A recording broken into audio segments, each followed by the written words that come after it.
Empatiya məsələsi çox mübahisəli bir məsələdir. Çünki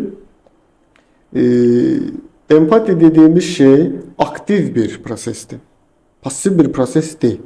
Əgər pasiv empatiyası yaşayırsınızsa, siz şəxsən demirəm bu arada, bu başa düşdüm. Ümumi profildə deyirəm.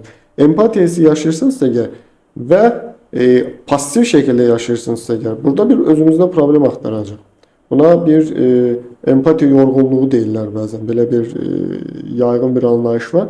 Yəni qarşı tərəfin duyğusunu oğurluyursunuz. Və yoruluruq. Qarşı tərəfin duyğusunu bir insan niyə oğurlayır? Adam acı çəkir. O onun acısıdır.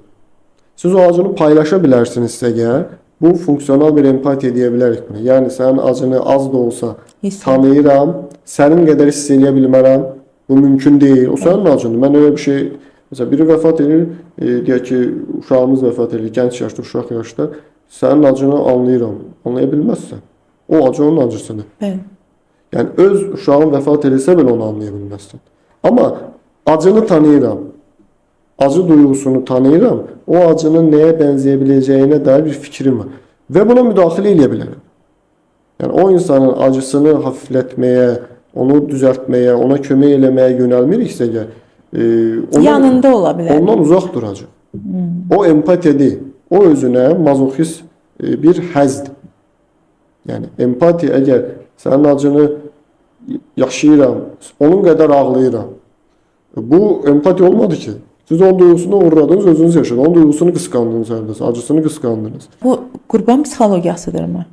Qurban psixologiyası deyil, amma mazoxizm deyəcək buna. Qurban psixologiyası nə zaman olar? Birisi acısından danışır, siz elə bir acıdan danışırsınız ki, sən sus. Yəni rəqabətə girir. Yəni adam bir acısını danışır, onu paylaşacaq. Mənim acım səninkindən böyükdür. Məsələn bunu xəstəxana koridorlarında çox sıx görürük ki, xəstələr öz aralarında danışanda mənim falan xəstəliyim var, mənim falan xəstəliyim də var.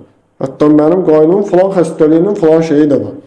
Tamam da adamın acısını dəyərsizləşdirir. Adam bir acısı var idi. Ona mesela dinlə 5 dəqiqə falan. Yəni burada nəyi vurğulamaq istəyirəm? Empatiya aktiv bir prosesdir.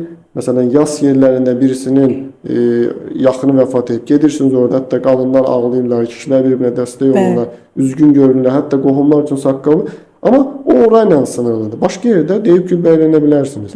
Amma filan kəsin yaxını vəfat edib deyə dərin depressiya girib, yasa girib, onunla sanki yaxını ölmüş kimi yaslanmaq, bu artıq o acını qısqanmaq mənasına gəlir. O zaman qurban psixologiyasını bəhs edə bilərik ki, sənin yaxının ölüb acı çəkirsən, mənim yaxımın ölüb, mən səndən daha çox acı çəkirəm. Burada belə bir nüans fərqlilikləri ola bilər.